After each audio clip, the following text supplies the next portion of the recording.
Welcome to another episode of Connect and Convert, the Sales Accelerator podcast, where small business owners learn insider tips and tactics to grow sales faster than ever every week. And every week, I'm joined by my partner in this crime. Hey, Leah Bumphrey. Dennis, how you doing? Good to see you again. It's good to see you. And I am excited to be back. We're spending a little more time together now that we're starting to see our listeners getting a hold of us about our offer. We didn't start off with our podcast having this offer. We were just taking questions, but now we are making ourselves available for a 60-second, no charge discovery call to see what might make sense for some of our listeners and viewers in terms of where is there more information that they would like? Is it recruiting? Is it sales training? Is it something very specific to their industry? And I'm loving that we're getting together a little bit more and being able to talk about what's possible and then see, is there an opportunity to work even further with our listeners? Can't wait to get some emails. We are easy to reach. I'm Dennis Collins at wizardofads.com. I'm Leah Bumphrey at wizardofads.com. Next time we're going to have to switch around our email address and see if anyone notices. Try to mix it up, right? Again, one of us will do. If you'd like to email both of us, that would be nice. But Leah and I are having a contest. Vote for me.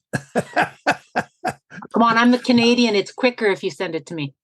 Oh, that's true. No doubt. Today, we're going to talk about first principles for sales conversations. First principles. So what the heck is a first principle? First of all, let me ask our viewers and listeners, how many of you are signed up, are subscribed to the Monday morning memo written by the Wizard of Ads himself, the one and only Roy H. Williams? Let me see your hands. Oh, I see a lot of hands going up out there. Okay. I got you. You're very wise. And in good company. Yep. Yeah, absolutely. Last one, again, we're recording this in early September. The last memo came out on the 2nd of September, Monday, and it really struck me. Most of them do. Most of them have something you can take away instantly. Okay. But this one really, really got to me. And it's about first principles. Roy's point is that there are two immutable, unchangeable principles, okay, that drive marketing. Okay. But you know, I've also found, Leah, a lot of the stuff he writes about marketing also has to do with running a business, sales, and with leadership. So it's all connected, all connected. It's all connected. So when he writes usually marketing specific, but guess what? It's more generic. So today we're going to blow up his concept, if you will, expand upon it, because it clearly has application for our audience. What are first principles? Okay, what Roy tells us that the first one is don't try to convince the customer to think and feel like you do. Now, Leah, what do you think he means by that? We all like to believe that we think the same. And I know stuff. Okay, look at, for example, yourself, very science-based. Me, I prefer the story and the emotion behind it. Which one of us is right? All joking aside, neither one of us is right. But well, you are, Leah. You are. You're always right. Oh, you answered that correctly. But many years of experience. But we want to have customer-centric ways of trying to attract business, of letting them know why it's important to them. Because really, what's it about? What's in it for me? That's how we look at all things in this world. I do a lot of research on a lot of things. And one of my favorite topics is this very topic. Okay. We are not typical. Okay. We have our own set of beliefs, our own narrative, our own operating system, social styles, etc. But we're not typical. There are 4 social styles. If you're a Myers-Briggs fan, there are 16 different temperaments. Okay. So typical is not a word that should cross our lips because each one of us is different in our own way. Okay. Mhm. And if we think our customers act and think just like we do, big mistake. We have to spend the time and money to get inside their heads, customer centric. Okay. In B2B sales, in sales conversations that we talk a lot about here, why do you think we talk about questions? When you're finished asking questions, ask another question. Okay. Yep. Do not impose your own perspective. You will make a mistake 90% of the time. Okay. So the first principle of a sales conversation, just as is in marketing, don't try to convince the customer to think and feel like you do. It's not going to work. You will not be successful. Second principle. I love this one. The customer is not looking for a product or service. They are looking for transformation. Wow. What do you think that means, Leah? What does that Nobody mean? wakes up in the morning and decides, I want to spend money on a thing. They want to spend money on how something's going to make them feel. They want to join a gym, not because they're interested in spending an hour and a half every day going and sweating with a bunch of people that they don't know. They want to go to the gym because they want to feel fantastic when they're going for an event or when they're just waking up in the morning and playing with their kids. We are always looking for that portal to what's next. So what is it that you can do to even the people that are listening to us? They're not, I mean, we're fantastic to spend time with, but really they're looking for what is next for their business. What might this mean for what I'm offering my clients? Because ultimately we're all connected in that chain. Yeah, the word that hits me hardest is transformation. That's a pretty serious, heavy word, isn't it? Transformation. Mm-hmm. When they do business with us as Wizard of Ads partners, they're not looking for another friend or for someone to communicate back and forth with an email. They are looking to transform a part of their business, to change it in some way. Okay. And it's our job to find out what kind of transformation they're looking for. That's what the uncovery period's all about. That's why we ask so many questions. What is your transformation? It's a little harder in what we do. It's a little easier. I think it's a little harder when you're dealing with actual hard goods and products. How does this product transform you? That takes some thinking. And that's why marketing is not for the weak-hearted. It's a tough business. What is your transformation?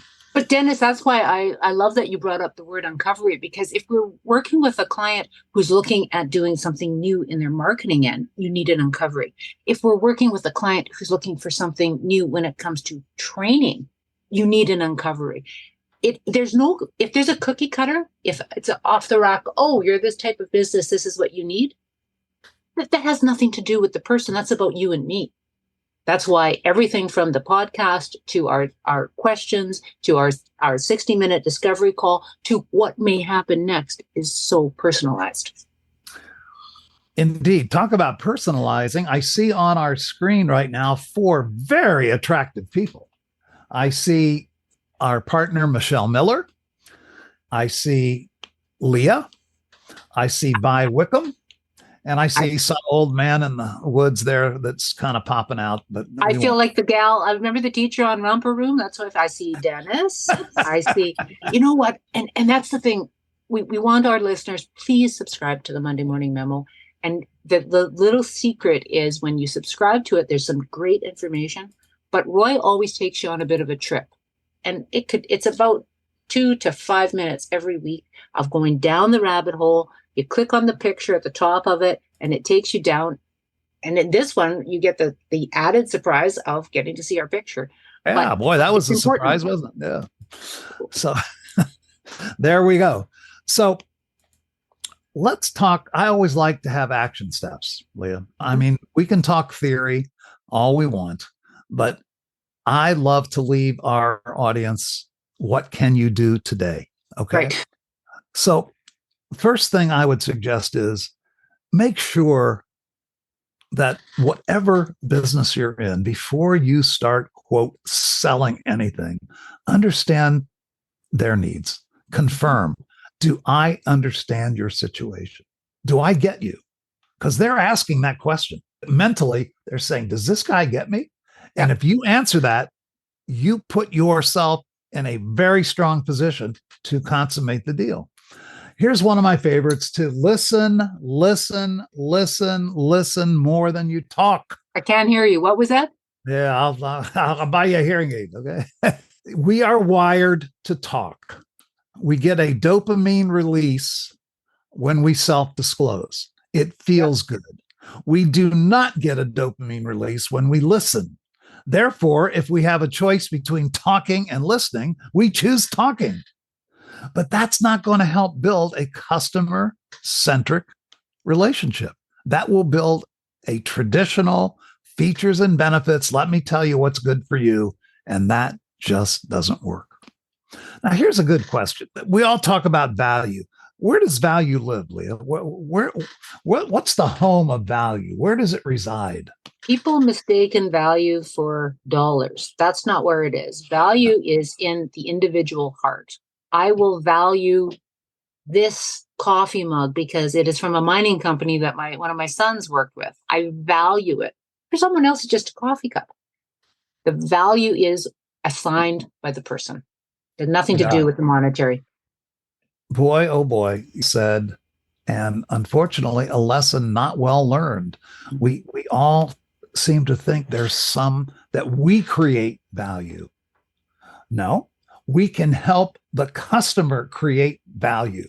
We can help if we do our sales conversation properly. But the value resides, as Leah said, in their mind.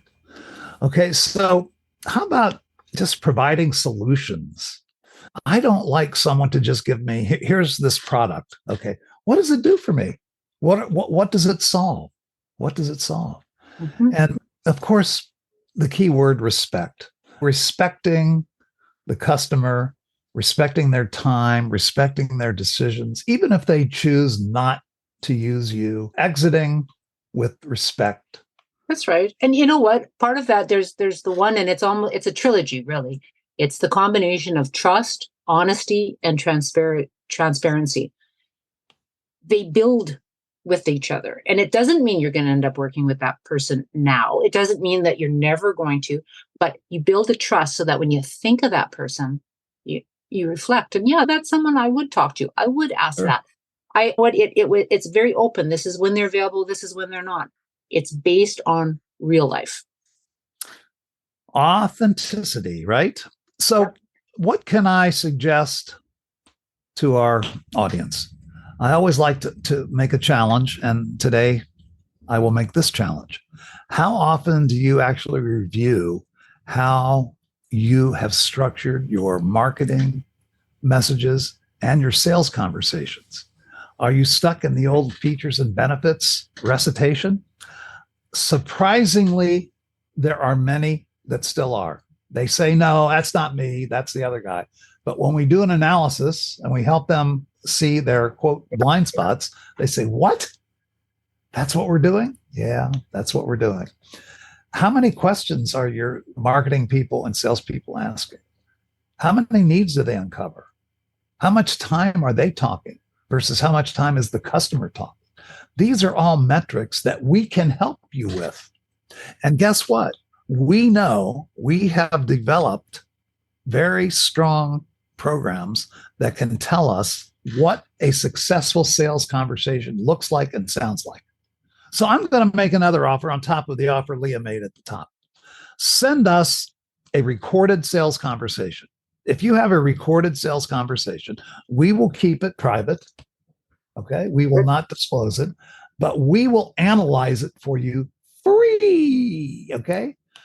Producer Paul has come up with all kinds of gadgets and gadgets to make this possible. So email us either Dennis Collins at wizardofads.com or Leah Bumphrey at wizardofads.com. I love that you just made that offer. We're going to talk about you not vetting it with me and Paul beforehand later. Oh, God, I'm in trouble again. It's okay. I do love that you made the offer, but it really comes full circle because our question from a listener this week was, what are you two trying to sell? Sorry, Paul, they said two. And it made me laugh because this works so well with this particular topic because it depends what you need.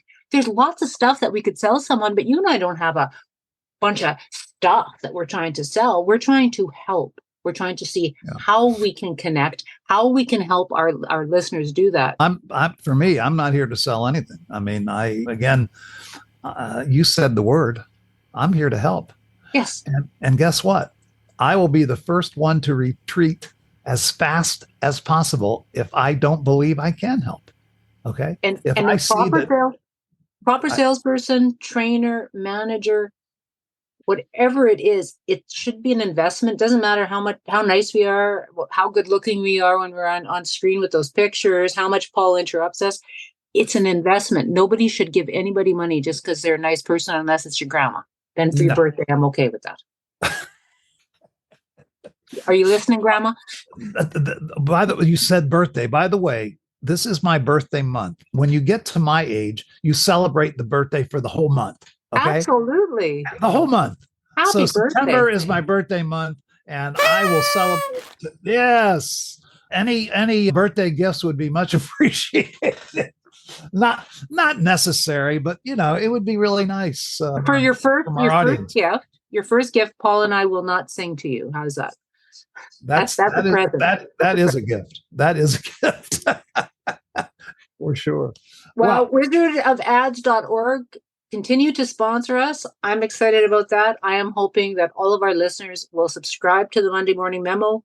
Just look up Monday Morning Memo, Roy H. Williams. It is worth the 5 minutes every week, if only to make you think about other things and expand where you're going. You bet. And again, we thank you for tuning in. Tell your friends, if you like what you're hearing, tell your friends to tune in to Connect and Convert. We have a new episode every week. Okay. That'll end it for this episode of Connect and Convert. It's Dennis and Leah saying bye for now. See you next time. And thanks to producer Paul.